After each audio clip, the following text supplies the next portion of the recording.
This is the final episode in our series of Thought Leader interviews. This special series of interviews is designed to help prepare college leaders for a future visioning activity taking place in summer 2021.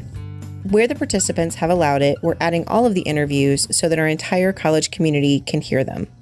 In this episode, I chatted with Scott Pulsipher, president of Western Governors University. Scott had so many wonderful thoughts on equity, keeping the student at the center of what we do, understanding our students as working adults and working students, and on the future of credentialing. I think you're really going to enjoy this conversation. Let's listen in. So, Scott, would you introduce yourself and tell us a little bit about your organization and your role there? Sure, happy to. First of all, Karen, Kristen, it's great to be with you and appreciate the time. I am the president of Western Governors University, and I have been for over 5 years now. For those who don't know, I'm somewhat of an unconventional hire, but maybe that's appropriate for a unconventional institution of higher education somewhat.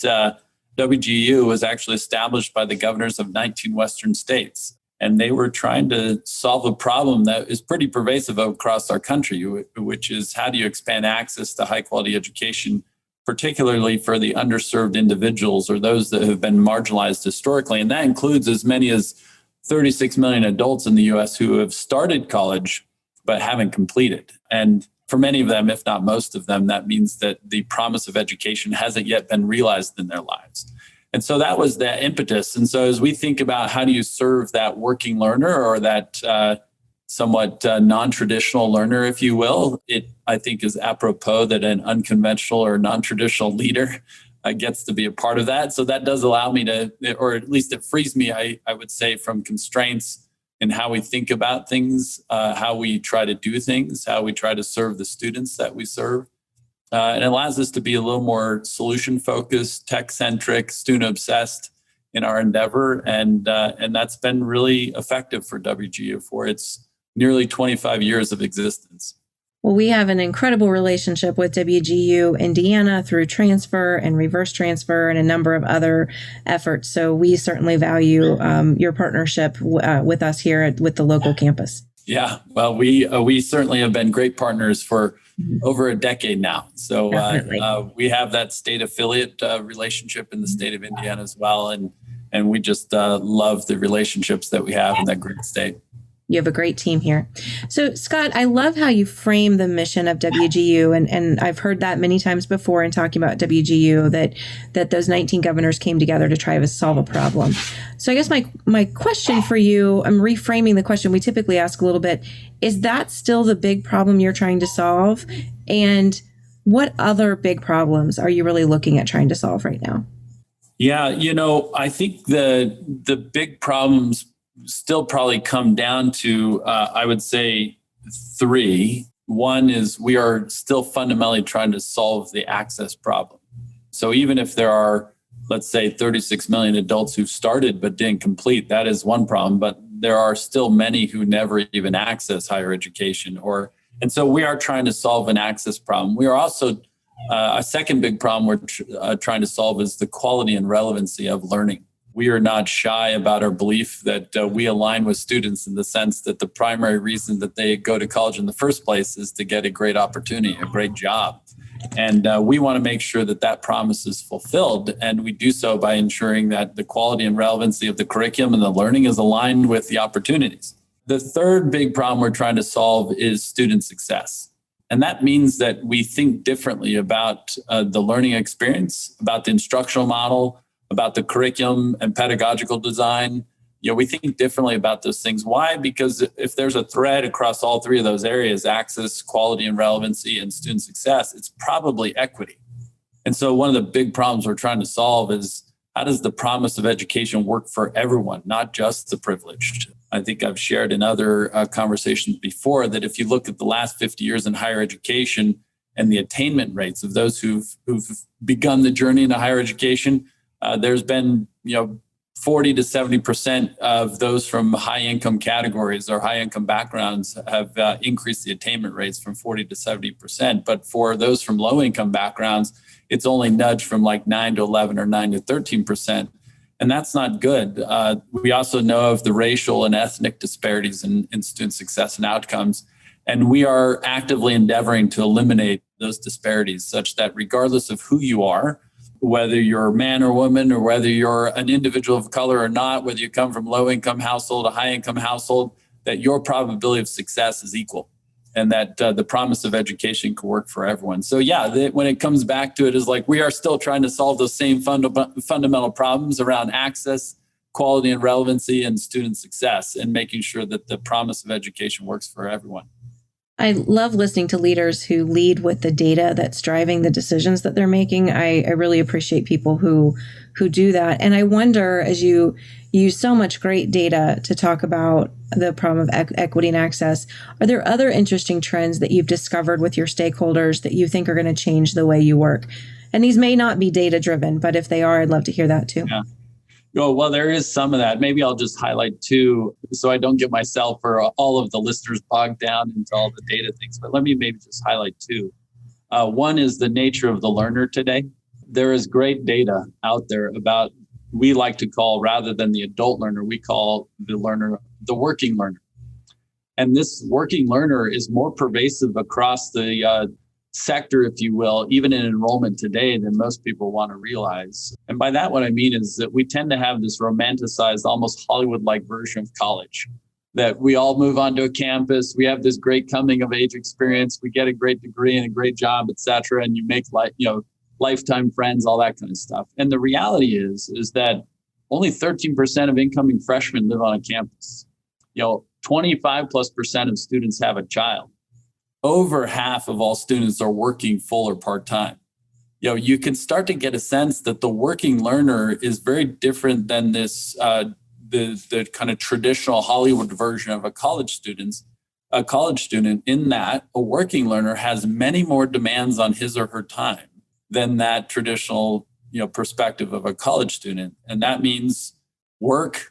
It means family members. It means sometimes financial constraints that they're dealing with. That could be even on a month-to-month basis. And so many of those are real challenges for accessing higher education, such that many of the dynamics or the design that we have taken to higher education ends up actually creating barriers for these working learners. Simple ones I like to point out. If I have to be in a classroom at a specific location at a specific time, that makes it really hard for me to structure the rest of my day around that, versus how can online learning today, with flexible engagement and one-to-one personalized instruction, make it much more accessible for me. And these are barriers that are very different than the affordability challenges that we also know exist in higher education. So the data around today's learner, that the conventional student today is very different than the conventional student of yesterday. And so that's one element that we see as a trend that's growing. By the way, we do think this is accentuated even by the trends with the economy, where so many of the individuals who were displaced by the pandemic-infused recession or flattening in certain sectors were in hourly wage positions that were in these categories of individuals who desperately need higher education. Well, guess what? They are fitting that mode of that working learner, and the more conventional model we have of higher education is not set up well to serve them. And so there's real opportunities to rethink how we address access and personalization of learning, et cetera, to increase those outcomes. The other trend that I think that we see is in the workforce itself, where you can see a greater number of employers and sectors that are simply highlighting that for many of the jobs that are needed, the skills that are necessary are not always encapsulated in one lump sum blunt force instrument called a college degree. That trend is certainly starting to gain strength, especially in the post-pandemic recovery. That now there's, I think, the most recent data is 9.3 million jobs are open right now. Mm-hmm. And many of those jobs, we're finding it very difficult to find the skilled individuals that we need to fill those jobs. And so that trend is also shifting the way we think about delivering the learning and the curriculum and ensuring the acquisition of knowledge and skills that are necessary without making the runway so long that those working learners, to get to the opportunity, don't have to go to a 4-year experience and say, all right, at the end of that, there's a promise of an opportunity, but you have to first make it through that gauntlet, if you will, versus what are more of the short duration, short form skill development that is going to be impacting how learning is designed, accessed, delivered, paid for, and how does that weave into where we see the trends in work going? Scott, I'd love to know what you think about, and I think this is really interesting to hear from you because you already work at an institution that looks different than other higher education institutions. You're part of the ecosystem, but you are very differentiated from many of the institutions. How do you think the industry as a whole is going to look different post-COVID, whether it's a year, 5 years, 10 years? And I'd love to know if there's any insight you'll share about what your vision for WGU is in the next few years. Yeah. One thing I certainly have some concern about is that we'd learned nothing at all from the pandemic and we don't change. And I have some reasonable fear about this because when I look at much of the federal stimulus money that's been passed, it's to, in some ways, prop up conventional models, revenue replacement funding to try to address things like parking revenue and housing revenue and student life fees, all these other things. I'm like, maybe those should go by the wayside. And it gives us an opportunity to kind of reinvent that's weird to say it, reinvent it, but maybe just realign ourselves back to learning and completion as the primary objective that all institutions of higher education have. And so what are we doing to see that happen? And it would have been interesting to see if there was infrastructure like spending stimulus to say, we're going to provide all this to institutions so that they can invest in their technology infrastructure, that they can rethink how they're going to deliver a hybrid model. Because if I were to say, what's going to look different post-COVID, it's going to be online. I think the online learning experience is here to stay. We just got a major, boost from a pandemic environment where everyone had to go virtual. And it's not amusing to me because I actually expected it, meaning that early on when everyone had to shift to virtual, most of the delivery experience, quite frankly, was rubbish. We were trying to figure out how to take lectures and just make them available online. And that's not very immersive. That's not really helping each individual advance their learning and mastery and proficiency of that which is being taught. But at the end of the surveys, where we are now, guess what students expect? Oh, I expect the flexibility that online learning provided. And so I don't want to go back to 100% in class, on campus. Doesn't mean I don't want to be on a campus. It just means that I expect some of the flexibility that online learning provided. And I still think many institutions are caught flat-footed in this regard. And so there's at least one immediate thing that I think that that's here to stay, which is the online learning is going to dramatically increase, such that I wouldn't be surprised if that, in a short, maybe 3 or 5 years from now, we'll see that 34%, something like that. 1/3 of all students enrolled in higher education were taking some or all of their program online. That number may be 40% tomorrow, or maybe 50% in 1 year from now, because we'll see that dramatically increase. And that's not insignificant, because you think still of how many policies and regulatory models are out there to try to govern distance education. Like, well, what if distance education is more than 50% of how students are learning in a year from now? And so that will be interesting to watch. But if I look longer term, like 5 years from now, I do anticipate that we'll see higher education will have advanced to address both first and next opportunity. And I think this is where we're seeing the advancement of short form, short duration micro-credentials are going to start weaving into the reality of post-secondary education, because the shelf life of the skills that we may have gained from a 4-year degree or a bachelor's degree, those will get shorter and shorter, especially as technology starts to continue to advance in all the different sectors of our economy. The skills that we will need to relearn and access will be available also from many different providers, not just institutions of higher education. It may come from the employers, it may come through apprenticeships, government programs, service programs, whatever it may be. So we do like the idea of a lifelong learning model, and I think that will take more, it will find greater root and foundation in 5 years from now. But if I think even beyond that I think will ultimately drive what we really, and I personally really believe in, which is skills denominated learning and work. And most people don't understand what that means when I say it. But what it really means is that we have the technology infrastructure and the design capability and hiring and recruiting practices and teaching and instruction academic models that allows us to more granularly define the skills, the knowledge, ability that you're acquiring in either the learning or applying in work or even learning in work, et cetera.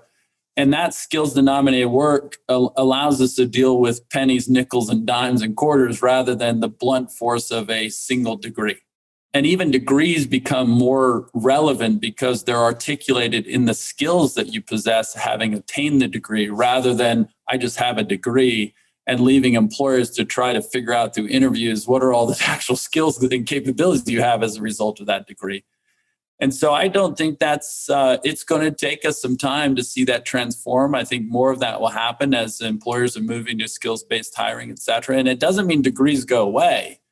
It just means simply we're better articulating that which we've actually acquired through the degree or in a different credential, whether that's a micro credential, meaning a sub-degree, whether it's a post-degree certification, where it's a subsequent industry certification that I acquired 10 years into my career, that each of the, I left one major thing out. Even the acquisition of knowledge, skill, and ability that I get while working, that those even get articulated in a way that you have now a skills-based credential, or not credential, a skills-based transcript versus a course-based academic transcript. You now actually have a digital learning record that says, here's actually all the skills that I've acquired, whether it be through an academic experience, apprenticeship, or work. And all of that is relevant to the next opportunity I'm pursuing, or working backwards. If I want to pursue a next opportunity as an individual, I can also see what new skills I need to acquire and where I can go acquire those. Is that through this university provided certification? Is it through this apprenticeship? Where can I acquire those skills so that I can actually be enabled into the next opportunity?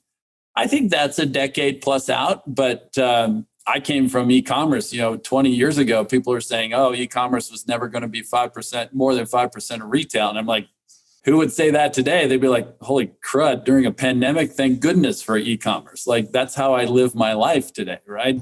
And it doesn't mean that the physical world went away. It just meant it got significantly augmented by this. And I think that same transformation is happening in education now. Absolutely.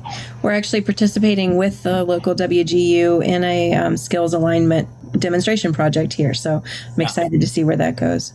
As you think about the future of work, then, just in general, even outside of our industry, how do you think that's going to look different in 5 to 10 years? That's a tougher question, I suppose, meaning that as a prognosticator, there are many others who are experts on that before more than I am. But honestly, I think what my hope would be is that the future is one where the individual is thought less of as a resource and labor and more of as human and talent. And that changes our dynamic around even the work environment where employers even recognize the moral obligations they have to developing and helping those individuals become better versions of themselves. To me, that actually would be a model in which we see greater alignment between work and education, because I think all of us in higher education could say, if we put the student at the center of what we're doing, we're actually trying to help them become better versions of themselves, because the education, the acquisition of it is the greatest catalyst for people to change their lives. Well, my hope would be that even in work and as employers, we see that same focus, that we see our labor not as resource, but as humans, that we have a commitment to increasing their mobility and their progress, such that I do know that whether it's automation, artificial intelligence, machine learning, we certainly know that technology is changing the nature of work.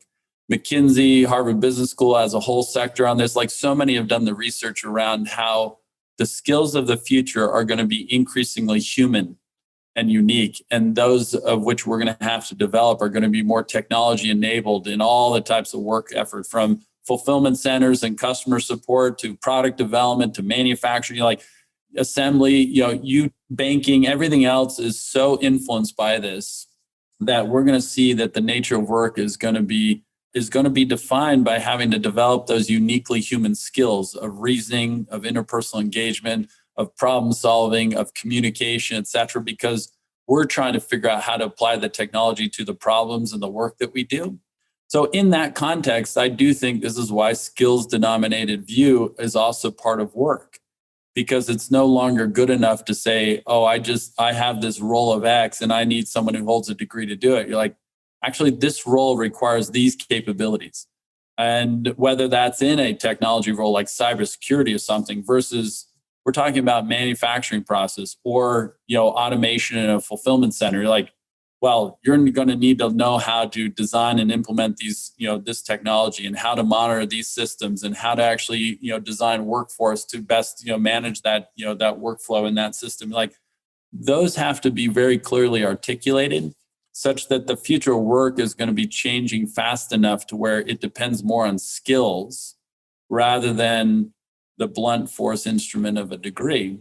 And it doesn't, again, I don't think that means degrees go away. It just means that we have to get better at designing the degrees and any credential for that matter to help the individuals to develop those skills that are going to be needed in that future work. And that is something I see generally as a trend such that maybe it goes back to my hope, which is even employers are realizing that they have to invest fundamentally in the upskilling and training and education of their own individuals, because even the jobs that they're going to be hiring people for are going to be changing rapidly enough that if they want to keep them, they have to upskill them, reskill them. They have to show that they're invested in the mobility and the progress of their workforce rather than we just have a ton of people that we put into labor and resource jobs. And that's a very different construct. I mean, you certainly see employers that are the large scale employers, they're advancing their thinking in this regard pretty notably, and it's encouraging. I'm not sure, you may have just answered part of the question that I want to follow up with you on, but what is the role of the credential when we really focus on a skills-based education framework? Yeah, this is how I think about it is if you think about, you can use an analogy of, currency itself, think of a dollar versus pennies, nickels, dimes, quarters. A dollar is like a degree. It already comprises the 100 cents that make it up. But the dollar is really useful because it's a unit size that's relevant to what we actually want to purchase with it. We even know a dollar today can not get you a lot, even though there are stores called Dollar Store and Dollar General. You're like, yeah, we know even a dollar doesn't get you a whole lot today. So we have 5s and 10s and 20s. You can also think of them as Legos. Like the idea is like, well, I can just buy tons of little Legos. But it'd be really hard for me to articulate the 100 Legos I need into a job. But if in fact I see out there that there's this particular unit that comprises these 20 skills that exactly map to the role that I have to have, then that person who possesses that credential is all I need to say, such that you can see things like this today. If I need to hire a cybersecurity professional and you have the NSA certifications that I need, then that is an articulation of skill, because that certification has the 20 skills that are directly relevant to the job that I have. And this would be like saying, well, instead of just saying you have a degree, you have to tell me the 100 skills that in fact comprise the degree that you own. Because for the job I'm hiring for, it's these 70 that matter. And does your degree have those 70? Versus do you have a degree that only has 30 of the 70 I need? And that also helps the learner, by the way, because now while they're in the process of the learning, and being shown that these are now the skills that you've demonstrated proficiency in, you can also expose to them, these are all the opportunities that now are available to you, because these are the employers hiring for those jobs. These are what the titles of them are. This is what they pay. And I think that's a huge benefit to increasing student success and outcomes. Why? Because if I'm actually seeing the value of my learning while I'm in it, especially if it's a 4-year process, it dramatically increases the likelihood that I'm going to persist, because I see the value along the way as I'm being exposed to the opportunities that become available to me as the skills develop. So hopefully those analogies help, that I don't want to pull out 100 pennies when I'm buying something for $1. Like, can you just give me the bill? In like manner, when there are those workplaces that exist today where, hey, it's this credential that contains all the skills that we need, such that if you have that credential, often in the form of certification, that are already signals to the workforce that I've mastered the skills that are needed. But that does force the degree providers and the credential providers to componentize their design and then modularize it in a way that says I can combine these things together into stackable credentials to say I'm adding on to rather than always starting over. And that's really, really effective in a future model of learning and work. I love the description of that model. It's a system I'd like to be a part of. Scott, one final question for you today. How can Ivy Tech partner better, or what could we do better for the future? Well, one thing I'm certainly moved by is the alignment that exists between Ivy Tech's mission statement and ours. And so one thing maybe I just simply offer the listeners is like, let your mission statement guide you, because I can pull out certain words like accessible, affordable, adaptive learning is a really good one. You even articulate that focus on the promise of education, where it says we empower our students to achieve their career and transfer aspirations. Like, you guys are focused on student success, on the promise of education to help people change their lives. If I were to say, how should Ivy Tech think about this? Like, I would offer at least two questions I always ask here, which is, who is Ivy Tech uniquely positioned to serve? And how is Ivy Tech uniquely going to serve them? So I think Ivy Tech is in a really good position to serve working learners, which are going to be growing as a percentage of the total population that need to be served. And so when I think about how do you uniquely serve them, here's maybe some suggestions. One is, I know a lot of community colleges have been thinking about, oh, well, can we offer bachelor's degrees now? I would say kind of blow up that credential model and say, really what you want to be thinking about are what are the credentials that need to be developed and offered because of the opportunities that exist in Indiana, in the sectors of the economy there, for the population of learners that you're trying to serve. And so don't live by associate degrees and bachelor's degrees only. Like, just rethink the model of what are the credentials that are going to be relevant to the opportunities in the workforce and economy that exists within Indiana, and develop those credentials and have conviction around it, meaning that you have to have conviction that says, if we've done the analysis and seen the opportunities aligning with these things, these are the credentials, because then you can market it more effectively. You can communicate the value of that credential to the learners that you're trying to serve. You can also work with the employers to ensure that they understand that this is directly aligned with the jobs they're hiring for. The other things, of course, I would probably say that we share is you have to focus on both access. So how are you always investing in expanding access to Ivy Tech offerings? The other thing that I would say keep your focus on is outcomes. The promise isn't a promise if students start and don't complete. And so that's where I'd go back to, the adaptive learning environment. That's part of your mission statement. If I were to say one thing for certain is most institutions are not doing, and I don't know Ivy Tech's budget and how it's comprised, is that if you put student completion and whether that completion leads to transfer into a subsequent credential program or directly into work, you have to put the student at the center of everything you do in that regard. So how do you personalize learning? How do you increase the ability to serve each student as an individual rather than as just some faceless mass? And even use that average to be, explaining your average performance away by saying, well, it's the student's problem, or, oh, it's because this, you're like, no, like, how does Ivy Tech take the accountability to personalize the learning and adapt to every one of those individuals? And the key to that, and this may be the last point I make, is to ensure that you take a technology-first mindset to it. Technology is your friend.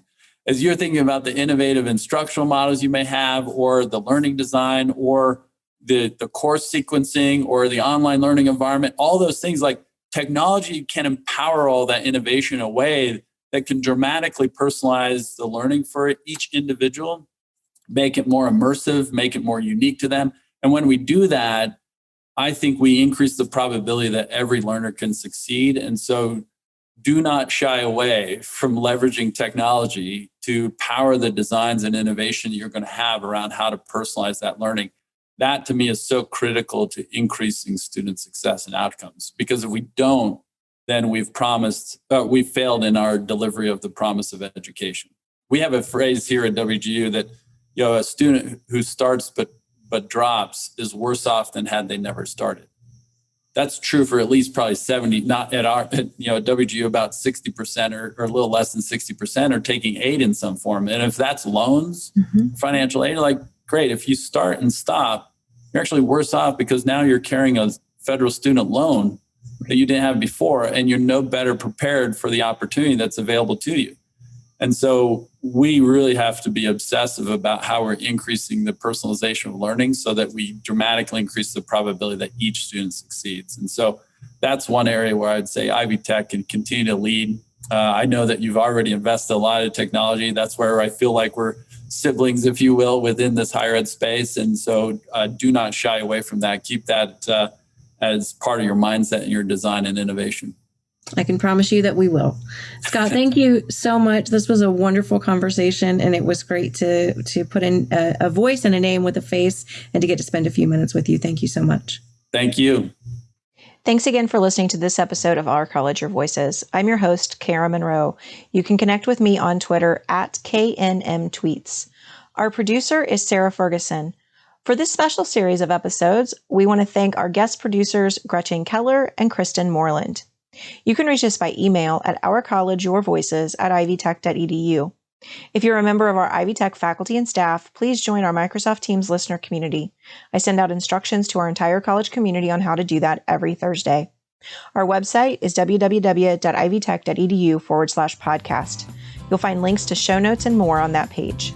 Production assistance for this and every episode provided by Becky Campbell and the Ivy Tech Community College Creative Services team. Our podcast concept is by Matthew Pittman. Theme music and post-production services provided by the incredibly talented Jen Yeats at the Brassie Broadcasting Company. We'll talk to you next time on Our College, Your Voices.